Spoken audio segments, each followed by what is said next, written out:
This is a Film Stories original podcast.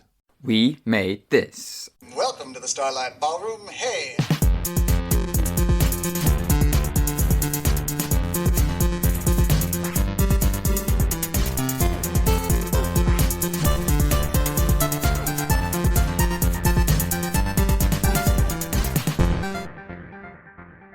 Hello and welcome to Shipwrecked and Comatose, the podcast about Red Dwarf on the We Made This podcast network. My name's Mark Adams and I am your host for this episode. And with me at this time is Bryan. Hello. Hello there, Mark. And also we've got Matt Latham with us. Hello, Matt. I'm just waiting for my wine. Has anyone got any? I've been waiting for ages. I wouldn't recommend it. You sure? What would you recommend? None of it is quite overpriced. Ah, okay. For goodness sake, we're doing episode 2 of Crime Traveller, and you're kind of sort of badly quoting it in that very silly entrance. How dare you mock my pure acting talent? Okay. But yeah, we had a lovely time last week doing Crime Traveller episode 1. And we're doing... Once. What? I played a tree once, damn it. What? Stop interrupting me on my flow. I'm introducing the show and you never let me do it professionally. Even when we're not doing episodes on Red Dwarf, you're like, distraction shit. What? Nothing. Right, yeah.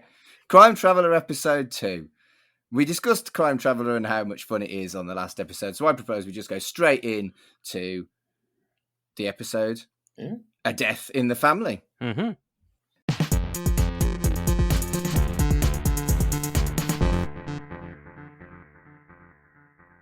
A Death in the Family was first broadcast on the 8th of March 1997, just after Red Dwarf Series 7 had finished. And the opening scene is Slade with Holly, who's gone to the bank for a loan to fund her experiments. Slade spots someone fishy as she talks to a bank clerk that patronises her and asks her about her spending on electronics. Holly works out she ain't getting anything, and she sasses the woman whose name is Bev. And I have to say, I completely approve of just not sitting there and getting fucking owned by some desk bastard. Not that I've had the same issue myself. Cunts. No, it's good that, she just completely... She's being nice to them, as anybody does when they go looking for either an overdraft extension or a loan. But, yeah, when she realises that there's nothing to it, she's like, I'm not taking your shit, Bev. Although it is interesting to see how much the electrical items she's buying cost. Yeah. I think they're trying to establish that she's a strong woman here and won't take bullshit. And I guess that's kind of important after we've already established how 90s smooth, slightly misogynistic Slade is. So, yeah, good.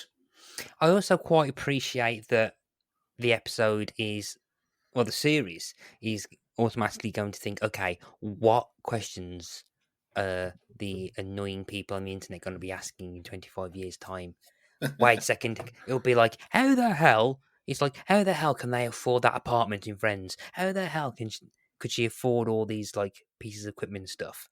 And I quite like the fact that in the second episode, the question of affording to pay for parts for the machine is kind of answered, or at least set up and explored. And I think last week, Carl, you said that quite a few episodes seem to be on the trail of them to try and make money or get money. And you can kind of see that for as intelligent and as smart as Holly is, when it comes to finances, she's not. Yeah, it's all on the machine. Yeah. And I think, looking at it, this shows sort of the difference between now and 1997. I think the most expensive thing when you saw the statement briefly was the most expensive thing was about 225 quid. Which, thinking about it now, is like, I could build a time machine in here. Yes. You could build a time machine so you could then travel back in time so you could afford the equipment to build the time machine. Yeah. It'll pass an afternoon, Mark, let's be honest. I'd tell myself, as of recording, we're in the middle of a heat wave. I could tell myself to go and buy an extra fan. I could probably You buy could. like a portable air conditioning unit. Oh, God, yeah. God. But no, I do like how strong a character Holly is. We touched on it in the last episode, how she could have basically just been exposition for the hero guy, but she's got more to her than that. And it's, yeah, that's good. Yeah, in this episode as well, it's made very clear she knows what Slade is. There's a few shots of her where she's just despairing at how gung-ho he is. Like, they break into the house later on using the gun, and she's just like, oh, for goodness sake. You know, it's a bit like when they brought James Bond back and they were making lots of fun of, like, you're an antique, you're a dinosaur from a bygone era. It's a bit like that, but as the series goes on, as I think I've said before, we actually learn there's a bit more to Slade than that. But yes, there is the 90s loaded magazine, woi oi, you know, that kind of sort of thing going on there a bit. I mean, as anybody wearing that jacket would have the confidence that he has. I mean, we have discussed how very, very impressive that jacket is. I want one. Yeah. I bet Michael French still has it. So here's a question for you, Carl. Do you want Slade's jacket or a Red Dwarf bomber jacket more? Oh, Slade's jacket. Wow. For those of you that didn't listen to the Smegazine episodes, we did kind of fixate on the Red Dwarf jackets that you could purchase in the 90s with leather sleeves. Yeah, the leather sleeves thing. Yeah, I'm not a fan. I had a leather, I mean, I think as we all did going through a slightly gothy metal phase, I had a leather trench coat at one point, and it was the hottest thing I ever chose to wear. But I thought I looked so cool. But yeah, looking back now, I would not have done that again. No. Anyway, Slade stops a bank robber with his own gun to his head as he attempts a robbery with a gun. They take the robber back to the station, and Holly says she's resigning and getting an academic job. Okay, yeah, he's using his own gun in the bank, but I do really kind of like how this kind of reestablishes Slade's kind of maverick, kind of quick-witty intelligence to read the situation. So if you'd not watched the first episode, you get a good impression of how efficient Slade can be, mixed in with a kind of recklessness, and it's also kind of, I quite like the kind of wittiness of him just writing the. Is it "So have I" written on the piece of paper after? He writes "snap." Snap. That's it. Yeah. I do quite like how much character there is in that bit. It's nice and it's nice and unique, I think. Yeah. And it also goes to show he doesn't need the time machine. He is a good cop. Mm. But he's still a British cop with a gun that he uses like a toy. And yeah, moving on.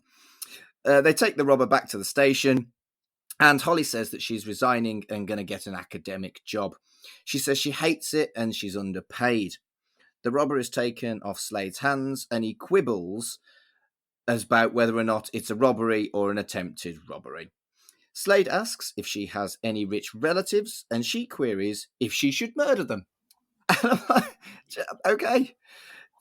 I find the portentousness a little bit, and it does it quite often in this series, that there's like what looks like it might be a throwaway line that then kind of is very thematic for that specific episode, and it does it quite a lot in this series. And for me, having watched the entire series now, I do feel like this would maybe even be reduced to young adult fiction these days rather than for adults on a Saturday night. Or was this aimed at grown-ups, or was it aimed at like family stuff? I'm not really sure. I'm pretty sure it was like 9 p.m. on a Saturday evening. Oh, I thought it was earlier than that. I remember it being like 8 o'clock on a Saturday, because you've got Michael French, who, like we said, they are riding high on. You don't want to put him on after the Watershed. I'm sure this was like the 7:30, 8 o'clock like primetime Saturday night thing. I remember it being on Saturdays, but I don't particularly remember it being aimed as like the family show. But Yeah, do you know what I mean, though? It does feel like sometimes it nudges towards being kiddie. Yeah, I suppose. I mean, you've got the time travel aspect. That's going to bring the kid. Maybe that's the thing. It's aimed for the whole family. It's got the cop drama stuff, for the dads. It's got the time travel aspect for the kids, and it's got Michael French for the mums. Okay. So they're both called into Grisham's office, and there's been a poisoning in a posh restaurant using cyanide. The victim, Mary Chandler, turns out is Holly's rich aunt. Immediately after Holly said, "Oh, should I murder a rich relative?"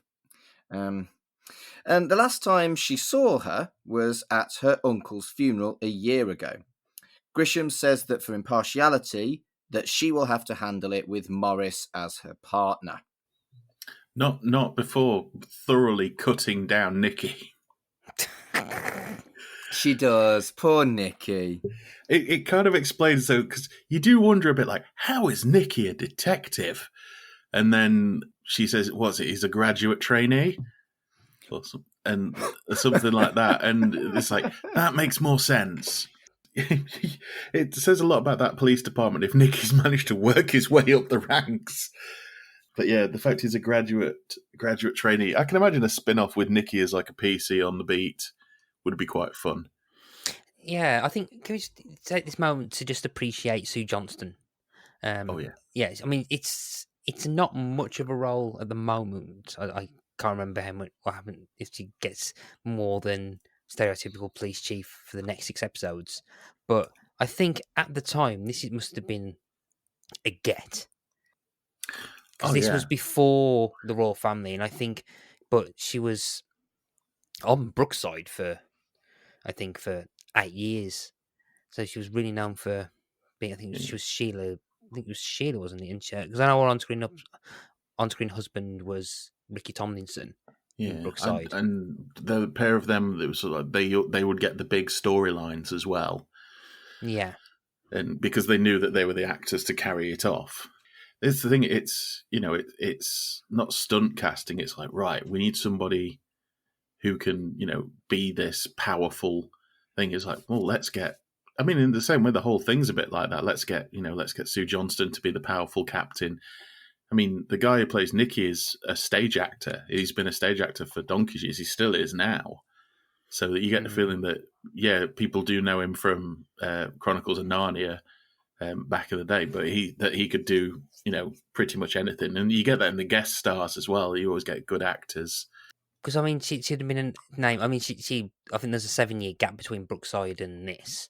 But I think I was quickly looking through Wikipedia, and she was in a show called Medics for like 3 years with Tom Baker, and then in a few other stuff. But nothing kind of jumps out as like a regular role until the royal family the year after. If this was a couple of years later and she'd been in the royal family and she was doing the same role, I've got a feeling that she'd probably be written a lot differently. What, you think a lot more comedically, or no? As in, I think perhaps given slightly more oomph for the actress. So yeah, I think after Barbara Royal, I think that kind of raised her profile a bit more. So I think she'd been quite like almost 7 years off Brookside. She's probably being regarded at this time in the career as more of a character actor.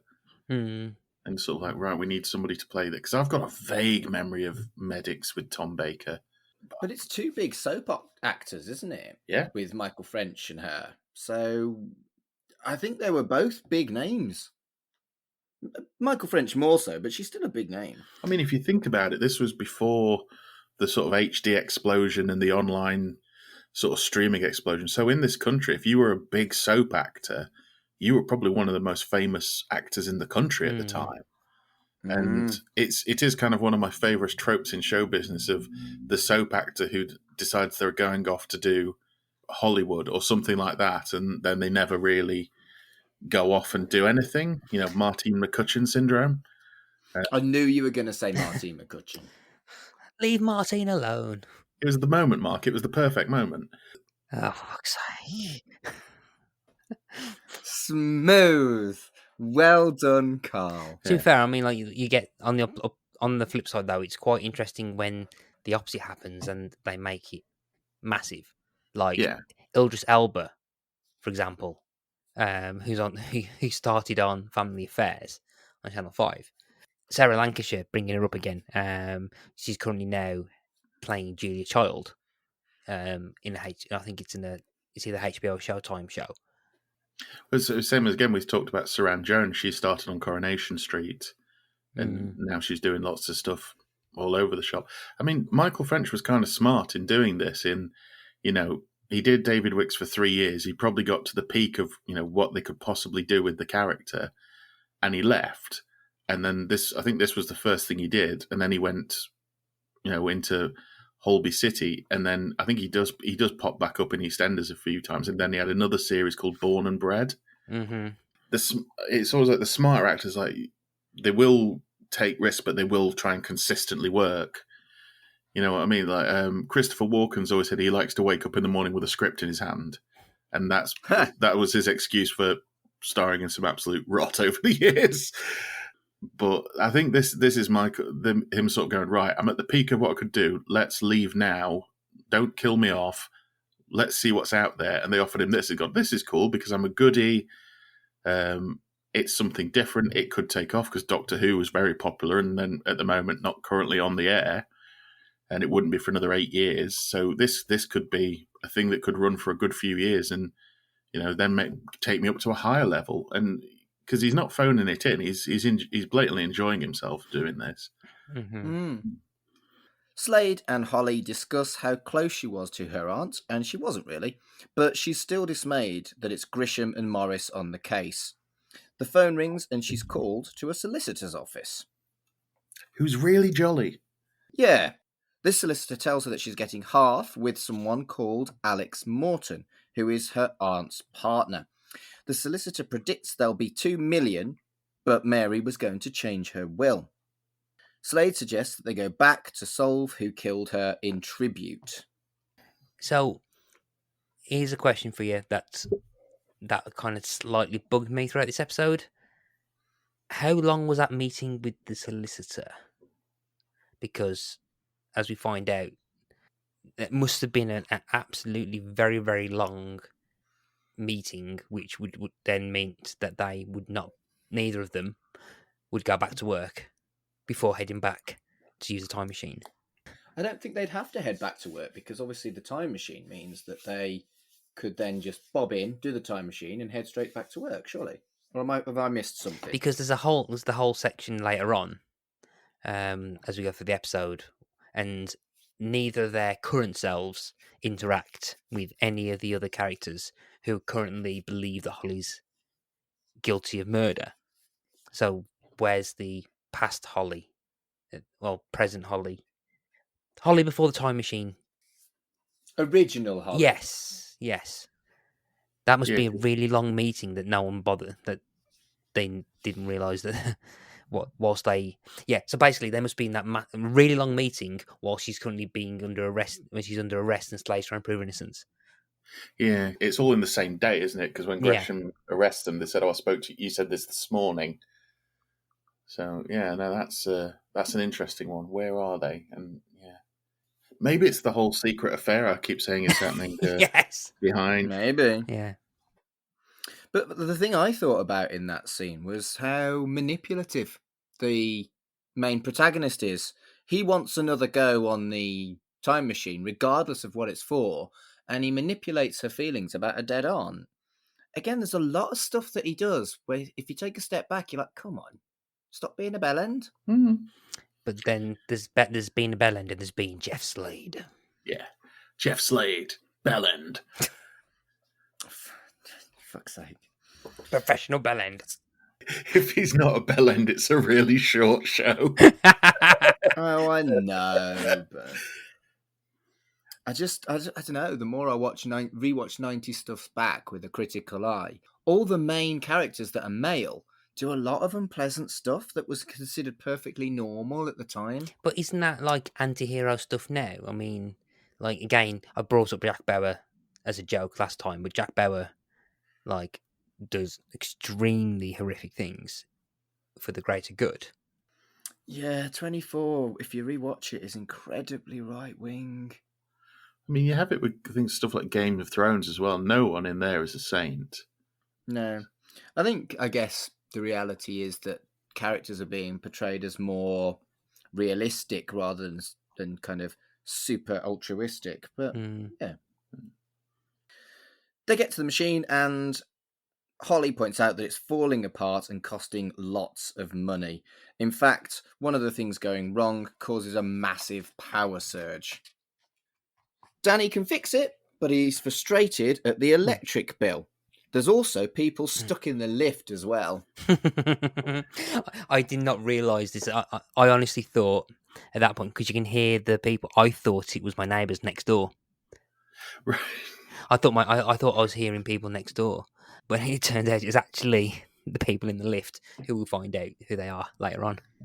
See, this is the thing. I remember this at the time as well. Is it almost goes against, because you recognise Sue Johnston's voice quite easily, I think, and you hear them sort of going, "Let me out, let me out," and it was weird. Yeah, that was kind of odd, but because it's kind of like, that sounds like them.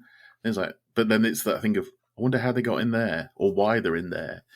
I like it. I like Danny as well in this. The house veers from being quite modern to when you're like going down to the switch things from the 15th century. Huge levers, smoking levers as well. Brilliant. Yeah. It just feels really atmospheric, even if it makes no sense. It's like the thing from a horror film, but it's not. It's flat in North London or wherever it is. So the machine does work a second time, and they've got enough time to observe the lunch. They go to Mary's house, and Mary thinks that Slade is Holly's boyfriend. They correct her, but Slade asks to join her for lunch. She says no. Her new boyfriend arrives, and he's pretty fucking petulant. But she's really shitty to him as well. Yeah, as soon as he walks in, you just think, sus, you're suspect. As soon as he walks in, I think it's the ears. They're both really unlikable in this scene. They're both clearly being selfish, and their aims just happen to correlate. There's no love there at all. They must just have really good angry sex. That's probably what it is. Do you know, I haven't had good angry sex for a long time. Maybe I should. Tweet in at Red Dwarf Pod on Twitter. No. I might cut that bit. But sign up to the Patreon, and if you're one of our top level, fuck's sake. Like I say, they establish that they're both really selfish in this relationship, but they get what they want out of it, and that he makes her feel young, and that she spoils him. He does at one point ask her if she's taken it, and she says yes. Holly considers trying to stop her from going to the lunch, but doesn't, because of her belief that you can't change history when you go back into it. Slade questions her motives, and again, he's a bit of a bully, and she agrees to try and change history, even though she genuinely doesn't think that it's possible. Ugh. She's supposed to be really right. It just drives me around the bend, because she's clearly an academic. She's supposed to be bright, and she knows that her theory is right, yet she gets kind of goaded by Jeff. Yeah, I can see that, definitely, and that does happen.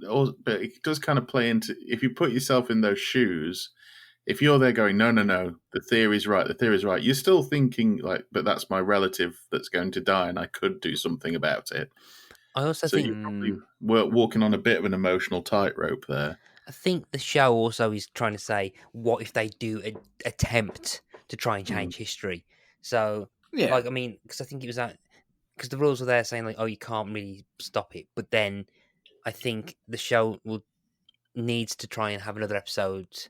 It does this episode of attempting to see what will happen if they do attempt to. But I do quite like the idea in time travel, that fiction sometimes, that you cannot change history.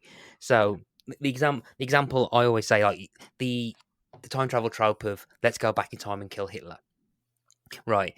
If if time travel ever existed, the only time they would have succeeded would be when we know his death was. That's the only possible time. Yeah, that's the only possible time that any person traveling through time would have done that. So that what the history books say to it, and so they've either kept failing beforehand, but then was successful in that bunker. So that's how I often think about that. So like, if any event that they try to stop or change, they've already affected it. So like any kind of major event in history, if anyone tried to stop it, what we know, there could be a parallel universe of it, something already happened. I'm drawing a complete blank. Yeah, because I mean that's the thing in it. Sort of, if when Hitler got killed was when a time traveler did it. Yeah, they in their reality it could be they'd have been living under Nazi regime for another 50 years longer than what we believe the war to ending be. Mm-hmm. That sentence was poor grammar, but I know what I mean. So when Alex drops her off, she calls him to his face, her servant, and she's just a massive bellend to him. And it just feels wildly unethical that you would say that to your partner. I don't know. They all vote Tory, you can guarantee. Yeah, it's the dynasty thing, isn't it? It's the Joan Collins bitch. Yeah. That was the thing. Is you've got people coming out of the 80s, big shoulder pads, huge hair, which this character does have. She's not the only one in this episode who has some huge hair. And it's just that money is power and control is power, and I get what I want out of you, and you get what you want out of me, and that's it. It's a relic of a bygone age. True. And also, while we're talking about wildly unethical things, Slade suggests preventing Aunt Mary from drinking wine, and then proceeds to knock out a waiter who is completely innocent and then nick his clothes. That's the second catering staff that in as many episodes that he's bullied, clobbered, abused, that have done nothing wrong. Well, at least they use a comedic sound effect. I mean, unless it's like doesn't probably show up again. But you've seen these episodes a few more times than I have. Unless there's a whole running joke of Slade really not liking catering staff. That's probably something in season 2 where like revealing that that he got bullied by a busboy once. Chef. Yeah. Maybe it's just Anthony Horowitz was there just when he was writing like waiters, bastards, all of them. Can't stand them. So there is a very frosty group of people at the table, and she's been blackmailing all 3 of them. Holly pretends to be a health inspector, and she takes the name Miss Kenwood, and she asks to see the wine cellar. They don't have one. Slade, as a waiter, tells Mary that all the wine is overpriced or too dry, and she eventually demands Sancerre. There's a little bit in this I quite liked, in that he's literally just put on a waiter's outfit and some glasses, but it's still blatantly him.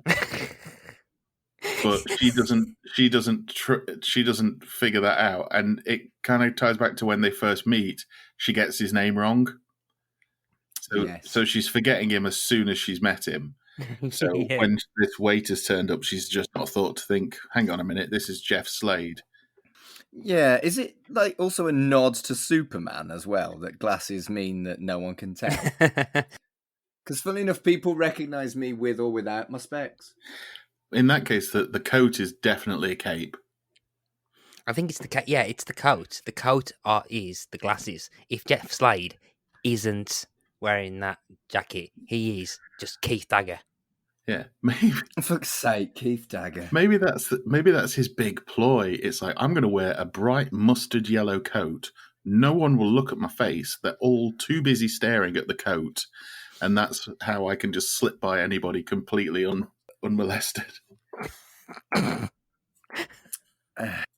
Yeah.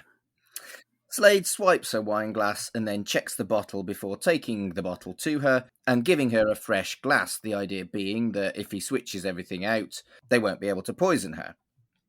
However, a wanky customer gets in his way while he's watching what's happening, and he can't see what's going on. Mary still dies. Considering how he was more than happy to knock out a waiter, you'd think he'd have at least have kneed this bloke in the balls.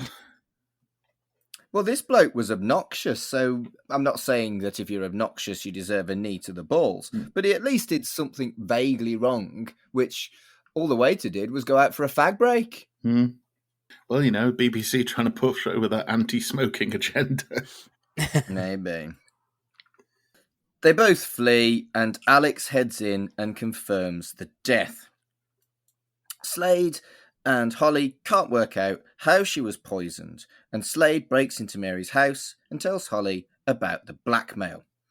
Holly questions what she has on them and why she would need to blackmail considering she's got so much money. Slade asks what her uncle did, and Holly tells him he was an accountant. They look in his office and find files on the 3 others that were at the table: Amanda Hayes, Ian Carter, and Robert Blake. They think he was tax fiddling for them, and they decide to question them. The main thing about it is when they break into the house, he uses the gun again. And this was one of my first bits where I noticed how good Chloe Annett is at doing the "oh, for God's sake" face. She's good at that in Red Dwarf as well, though. Yeah, maybe they saw some early rushes of Red Dwarf. Or maybe the other way around is like they saw that she's good, she'd be good at reacting to Robert Llewellyn, But yeah, no, the whole, this whole scene is pure exposition, isn't it? Really, you see the bottle, you find out what the uncle did. Also it's like they're just leaving fingerprints everywhere, because doesn't that come back to play later on? I don't know if it does. It can't help them. Oh no, it's the fingerprints on the glass. Sorry, that's what I'm thinking of. Ah, yes, the glass. Yeah. They prepare to avoid themselves, but meet a flustered Ricky. Holly gets arrested for murdering her aunt. She's questioned by Grisham about how she turned up on her aunt's on the day that she was killed and had lied to Grisham. She hadn't lied, but they think she had because at the time she had, etc. They also know about the Miss Kenwood thing, placing her at the scene, and her fingerprints are on the wine glass. And what I really like about this is she's accidentally framed herself, which puts a really interesting twist on someone being framed in a crime drama. It's really clever, and it's super thematic for the kind of smush of time travel and crime drama. I sat through that scene nodding and going, "Well played, sir." Yeah, it's really good. It's quite fun to watch Chloe Annett's performance as well, because the performance is basically, I'm buggered and I know I am. Yeah. And I've caused it. I've caused it and I can't explain it. Like, if I try and explain it, they will lock me up and throw away the key because they'll think I've gone completely haywire. It's brilliant. Yeah. Absolutely brilliant. I also quite like that again, as we were saying, as probably alluded to in the last week, was that this episode seems to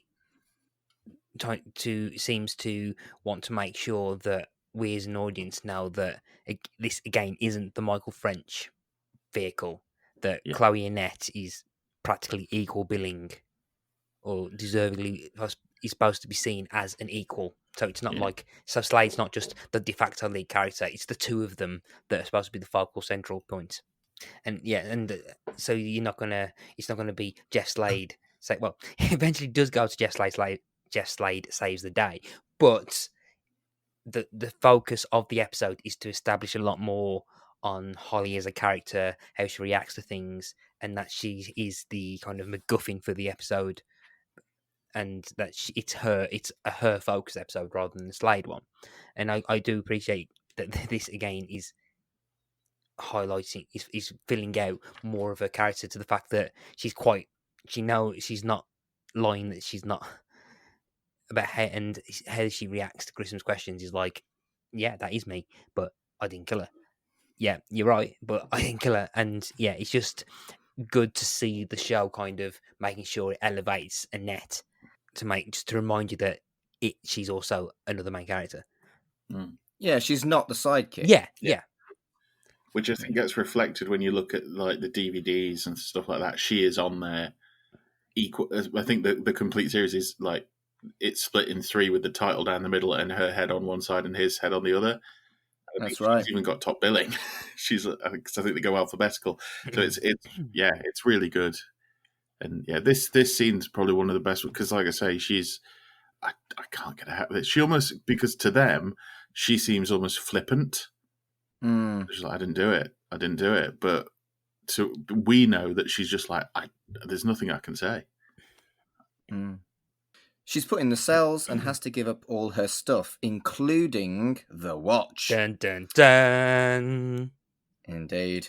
She's put next to the robber from earlier, and she's upset with Slade and panics about getting stuck there and ending up in an infinity loop. Slade promises to solve it.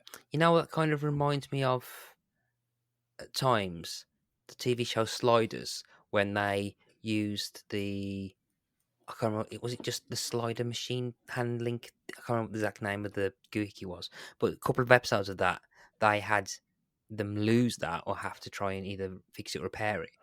And like when that timer went off, they wouldn't have been able to advance to the next parallel universe. So that kind of reminded me of like, okay, we need to add a complication of removing the device needed to also get back. So you can't just turn up in the room; you have to have that element to it.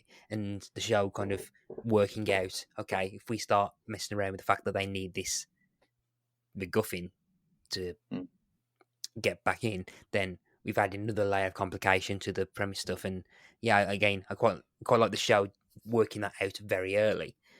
It's very similar to episodes of Quantum Leap, where the ones that everyone remembers are the ones where it breaks the usual format. Yeah. Yes. The one I always talk about, because it was the most memorable to me, was when he jumped into a chimp and did a spin kick. It is fixed point in my brain. One of the highlights of television for me. But it's a terrible, terrible episode. But I just remember seeing Scott Bakula in a nappy for an entire episode and then did a spin kick as a chimp. Yeah. The more memorable, and I think some other episodes where they kind of change the gist or that they tweak with the format as for an added complication are the more memorable ones. And this show's doing that now, second episode. And from what I remember, it does spin, it does tweak and does interesting things with that premise throughout this series. So it's not just them going back to solve a murder. There's an added complication as well, and I quite like that they do that this early. Yeah, I mean this scene for me, their performances in this scene are both really good. Chloe Annett comes across as genuinely terrified, with the eyes filling up and everything. Like, this is the worst fear she has, is being stuck in the loop of infinity like her father. And, you know, she's welling up, she's trying to, and also Michael French is playing it almost a bit like he's trying to be flippant, like, oh no, calm down. But as they keep talking, you can tell that he's bricking it as well. Mm-hmm. But he's trying to hold it together. Well, to me anyway, he appears to be trying to hold it together for Holly. And he's going to get them out of this because he knows it's his fault as well. Yeah. So off he goes, and his first call is to Blake, who is a dentist. And Blake confirms to him that he was being blackmailed and about the accounts. And Slade asks him who did it. He blames Amanda, as she organised the lunch. This is the start of almost like a chase in a weird way. It made me feel like a chase where you go to it's almost, do you know what? It reminded me of like a treasure hunt. You go here, you get a clue. You go to the next one, you get a clue. You go to the next one, you get a clue. I was going to say it reminded me of like those full motion video games we used to visit people and ask them questions and play a video. Well, I'm fine, but so and so was looking a bit shifty. Contradiction, like the video game contradiction. Really good game. Yeah. But what it reminded me of is it reminded me very much of procedural police dramas from the US, where you go to, we saw this one, and you go, flashy transition to, I saw so-and-so, blah, blah, blah. But they went and speaking to so-and-so, flashy transition to Are you so and so? Yes, yes. But they were, but yeah, blah blah blah blah. But then you got to go and speak to Thingamabob, right? Transition. Are you Thingamabob? Yes. Blah blah blah blah. Yeah. So it's that kind of like A to B to C to D to E kind of structure for this next bit. There's good like reaction things from Michael French as well. There's in the scene in the dentist where the dentist's explaining, it cuts to him and he's kind of sort of smiling, but you can see that he's taking it all in and like assembling a timeline in his brain of what's going on. It's very British as well. It's like, it's not like, oh, so-and-so who runs the tattoo parlor, like it would be in like NCIS. It's, no, so-and-so's a dentist, the other one's at a book signing, and the third one runs a chemical company. You're absolutely right. You're going from the kind of like the mundane kind of like traditional, oh yeah, he's a dentist, to, oh yeah, she's like a kind of semi-successful novel writer, to owner of a chemical company that could easily generate the poison needed to kill the person. Oh, and you know that because all the bottles behind him have labels on that say poison with a skull and crossbones on them. Yeah. I mean, you've basically covered the next two scenes, but there was something in between where the robber's really chatty and it's really off-putting for Holly. And as much as it was filler, it did amuse me. This is the thing. There's got to be some comic relief, I think, because otherwise it's a very heavy episode. But I do quite like that the filler scene is basically due to events that were caused by the main characters. So that robber's there because of Slade, and she's there to create a kind of counterpoint for Holly's kind of mood, and to eventually have Molly do another of a couple of Slade-like questionable moral things later on as well. Yeah. So very quickly, at the book signing, Amanda points out that Ian owns a company that could produce the poison. So he goes to Ian, and Ian shows him his system for dangerous chemicals, and then he tells him that Mary invested unwisely. He queries how he could have done it without being seen, and the others had just as much of a motive as he did. So it does seem to end on a stalemate for Slade. They're all, in their own way, the actors that they picked, especially the guy who runs the chemical thing. It's like, oh, it could be you. And then it's like, well, no, it couldn't be you. And it's like, oh, shit. It's like, well, who is it then? It's good because you think you're going to get an answer and you don't get the answer. Nikki brings Holly some food and she knees him in the balls and escapes. She has to let the robber out after he threatens to raise the alarm. Poor Nikki. I know. She really tries to get him to come round to her way of thinking before she just knees him in the dick. I do wonder how many times they should actually be fired. Yeah. Oh, yeah. I mean, even when she's proved that she was innocent, she is not innocent of kneeing Nikki in the dick. Yeah. She breaks out of prison, assaulting a police officer, and releases another prisoner while she does it. Yeah. And the food, did you see the food? It smacked so hard to me of like, right, what have we got? Oh, no one's really going to know. Just give her this. It's literally a plate of beans. That's it. In prison, I think it had little sausages in it, which, obviously she's a member of the team, so she gets a bit more of a benefit. But it's just a plate of beans, not even a bowl. No toast. No toast. No toast. Oh. What is this, prison? Exactly. But poor Nikki. She gives him. Without sounding too carry on. She gives him one, doesn't she? She really does. Carl. Yeah. Quite. Yeah. Slade questions Alex about the will change, and he says that she was removing Holly. He asks what he was talking about when he asked Mary earlier if she'd taken it, and he says it was a letter. Yeah, he's just so suspect. It's quite good, by the way. You go around all the other people, like, oh, it must be them, and then you come back to the other half, and you're like, actually, it's probably him. Yeah, it does feel like it was quite obvious, this one. I never get who was the killer in Poirot, but I did very, very early on work out, yeah, it's going to be him, innit? Mm-hmm. Yeah, It's a friend of the show, Malachi J. Matthews, is very good at it as well. I was watching an episode of Midsummer Murders at his house, and I had to leave before it was over. And he guessed it, and I had to go home and find the episode online to watch it. And he was right, and all I could just go was a bastard. Holly avoids Morris relatively easily. The robber does not avoid Grisham and gets caught in the ladies. Look, Sue Johnston, she knows, I don't have a line, I've got to give good eyebrows. She does give good eyebrows. Yeah, it's quite fun as well because it does and it doesn't get Holly off the hook. Like, yeah, I'd like to think that he was nice enough to, because he comes across as kind of a nice guy, even though he was trying to rob a bank, but that he wouldn't drop her in it, that he let her out, that she let him out. Also, I just love the fact that this is Morris showing somebody round and like coming across as like, yeah, I'm like Detective Big Balls here, and a prisoner is just walking straight past him. Well, he also says that he's really observant, doesn't he? Yeah. And that's how you get promoted. Brilliant. Morris is just pure comedy. There's no character there. There's just an idiot for lols. And I'm not mad. No, he takes a lot of pleasure, I found, when they lock Holly up. He really seems to be enjoying it.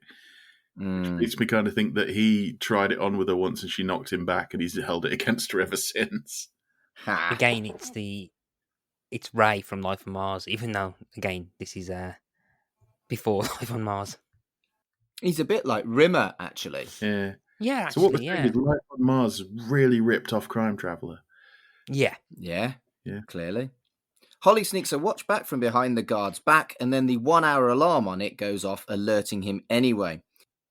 Now, so last week I said about the establishment of the alarm and how that would play off earlier. Now, they don't mention that alarm, do they, in this episode before this moment? No. So if you'd not watched last week, then you're like, oh, the alarm watch has gone off. But watching it, this one after the other one, it's quite a nice setup. That this will beep, and then that pays off in a completely different episode, and there's a bit of consistency there, and I quite like the fact that going off adds an extra stake to the peril that Holly's in, and I really quite appreciate that. I thought that was pretty well done, that it didn't kind of forcibly remind the audience that it's there. She didn't have to mention it at the beginning of the episode. Yeah. I think also Chloe Annett's I'm really, really scared and panicking acting was really good during this scene as well. I think that was worth noting too. And then what I really like is that alarm goes off, and then immediately the alarm in the station goes off, and it sends the guard the other way, and he runs in the opposite direction.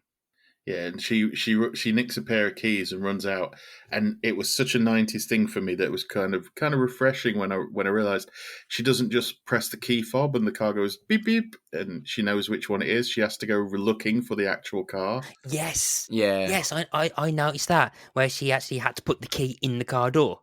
Yeah, and there's a 2CV parked in the garage for no reason, and as soon as she comes running out with the key, it's like, please be the 2CV. Please be the 2CV. Just do a chase at a Citroen 2CV. I always wanted a 2CV. I never got one. But yeah, she does nick a car, and then she's pursued by panda cars. Holly then smashes head on with Slade. And neither of them have whiplash or anything. They both get out the car and argue.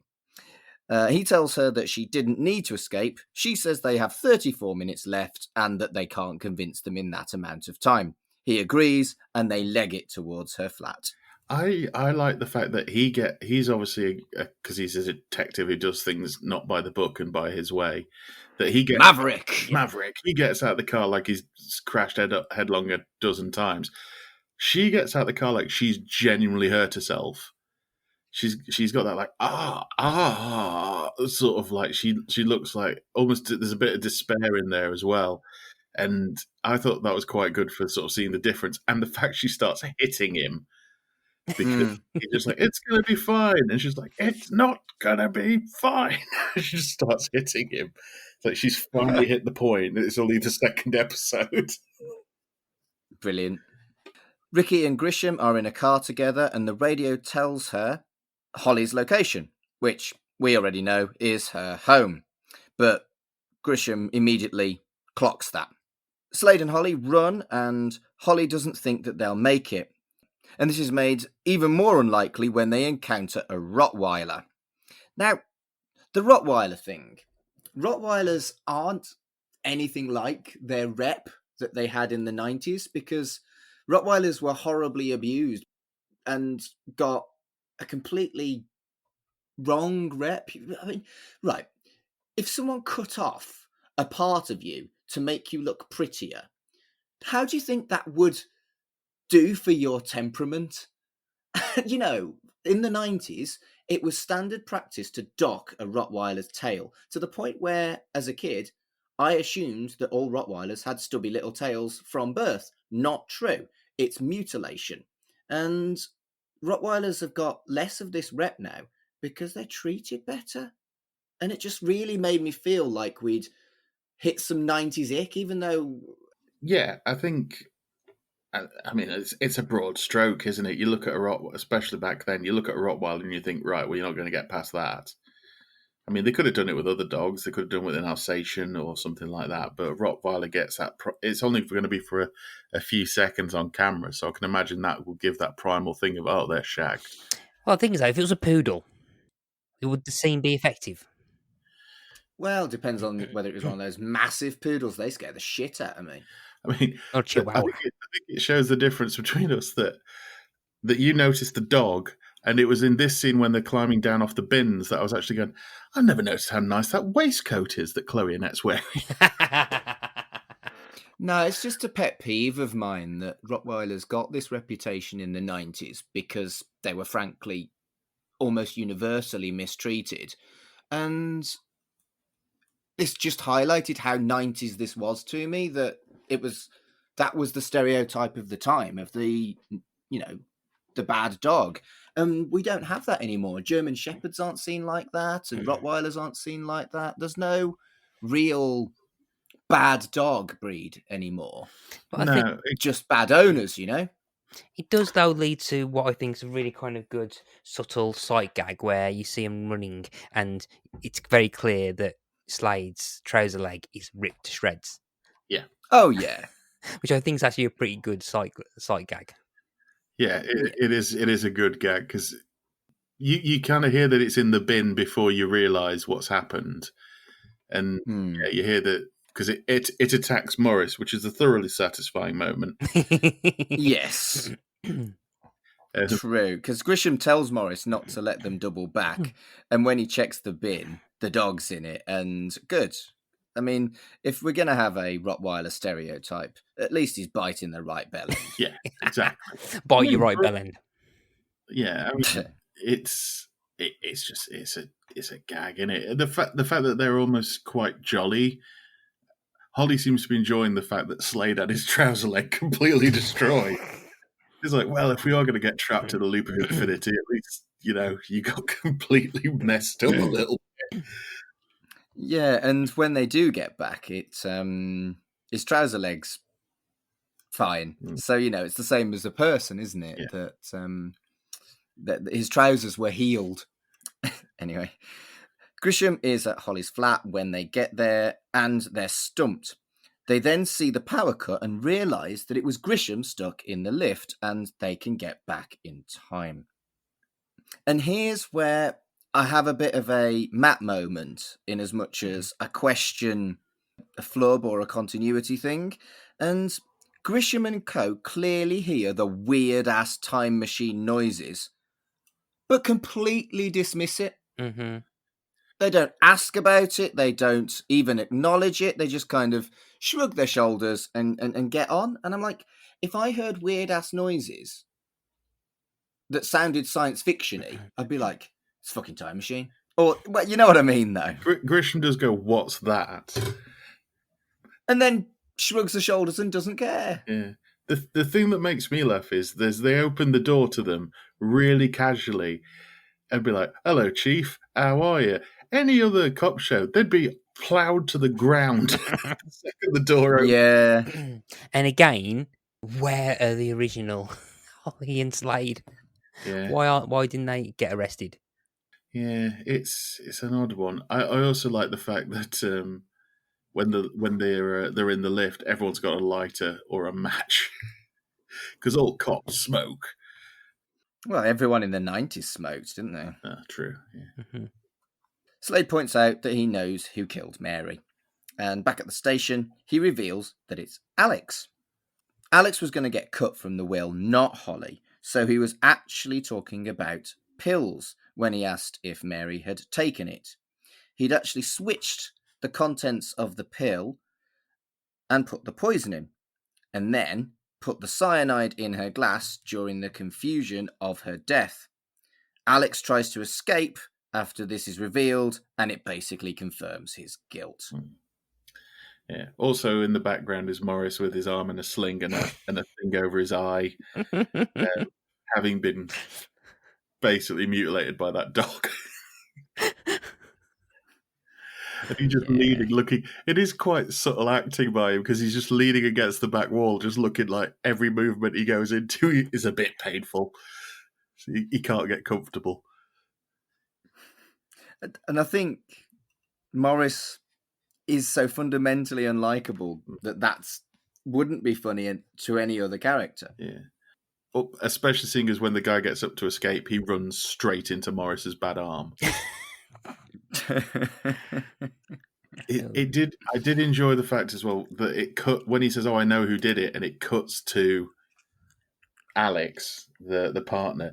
He's doing the face scrunched up like evil, like sort of face. It's like that's what you got cast for, because you can do a good like, you know, with the chins up and all that kind of thing. It's like that's it, because you can do a good. I'm calling my lawyer. Got no evidence. Oh, bugger, you've got evidence. That kind of thing. Yeah, that's just a good smarmy. Like I think we said in the previous issue, like somewhere somehow he'd be a cabinet minister. So the final scene, Holly apologises to Nikki for kneeing him in the balls when he drops her off at the solicitor. Unfortunately, all that Mary left were debts. Well, Nikki says that she doesn't have to apologise because it was only a light testicular blow.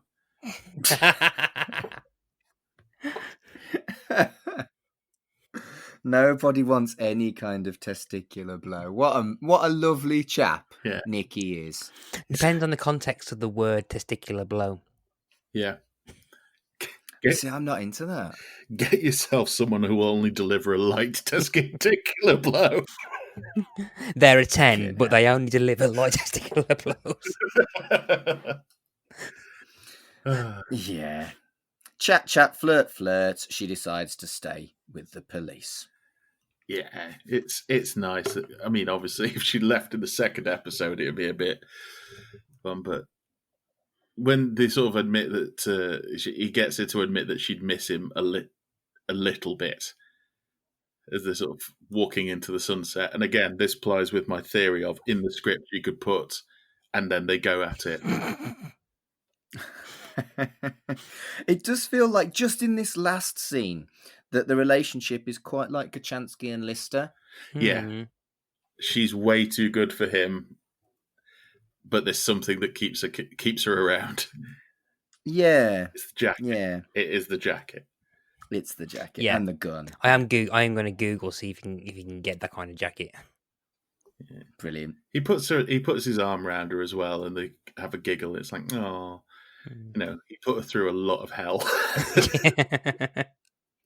Well, another episode that I just thoroughly enjoyed. Yeah. I've always loved stuff like Poirot, Murder, She Wrote, and that kind of thing. And I've always loved sci-fi and time travel stuff. And it's another episode that just merges those two and makes it a lot of fun. It's never going to be like, you know, it's not considered a classic.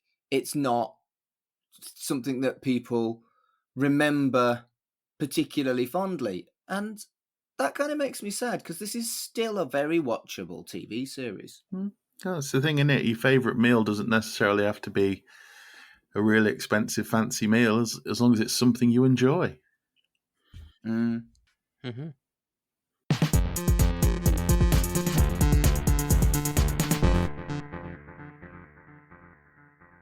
So that's another episode. We're a quarter of the way through, and I'm taking a rest from main host duties for the next 2, and it's Carl taking over. So we'll be looking at episode 3 with Carl at the helm, and should be fun. Yeah, look forward to it. Oh, I can't wait. So, Carl, where can people find you on the internet? Well, because last episode I plugged Twitter, I'll plug my Instagram this time. So you can find me at Instagram at I am Mr. Carl, or you can find all my other bits and bobs at allmylinks.com/Mr. Carl. And what about yourself, Matt? So yeah, you can find me everywhere at Pick a Disc, but I'm going to use this opportunity to plug something else. We Made This adjacent podcast. It's not on the We Made This podcast network, but one of the hosts is a host of one of our fellow shows. So the Red and Buried podcast is hosted by Frankie and Sarah. Frankie is hosting with a podcaster called Adam Roach, the Labours of Hercule podcast, which covers every episode of the TV show Poirot. Yeah, so that's just recently starting at the time of recording. So if you're into kind of Poirot, because I can never pronounce the name right, yeah, give that one a listen, because Frankie's one of our friends at the We Made This Podcast Network, and we're going to give that a quick plug for her. So we're actually recording these episodes when we can, so this will probably go out 6 months after we've recorded it. So Labours of Hercule probably has like fuck tons of episodes by now, but do check it out because, you know, Poirot's cool and Frankie's cool. Mm-hmm. And if you're looking for me, I'm on Instagram and Twitter at MarkAdamsHC. The HC actually stands for Humanist Celebrant, which is my job. And, you know, if you need a ceremony, get in touch. I won't give you a discount or anything, but get in touch because I'm good at what I do. And, yeah, I'm much better at Twitter than I am at Instagram because Instagram is like Twitter on hard mode. So thank you very much for joining us for another episode of Shipwrecked and Comatose. And until next time, Damn it, Slade!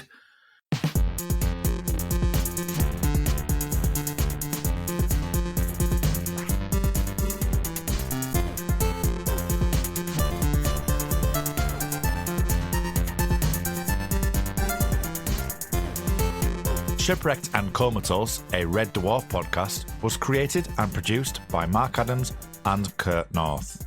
You can find us on Twitter at Red Dwarf Pod, and we are part of the We Made This Podcast Network, which can be found online at wemadethispod.com or on Twitter at We Made This Pod.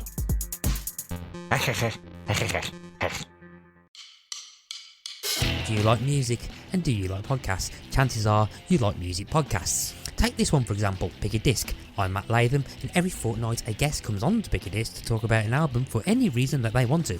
We'll talk about the album as a whole, we talk about the songs, we talk about any personal stories about the album, and if they've ever seen the band live, and all sorts of other crazy tangents. And if at any point any of that made you want to listen to Pick a Disc, then you can find us on your podcast apps of choice or on the Facebooks and Twitters and Instagram under Pick a Disc. We're also on the We Made This Podcast Network on wemadethisnetwork.com and on Twitter at we_made this. Goodbye.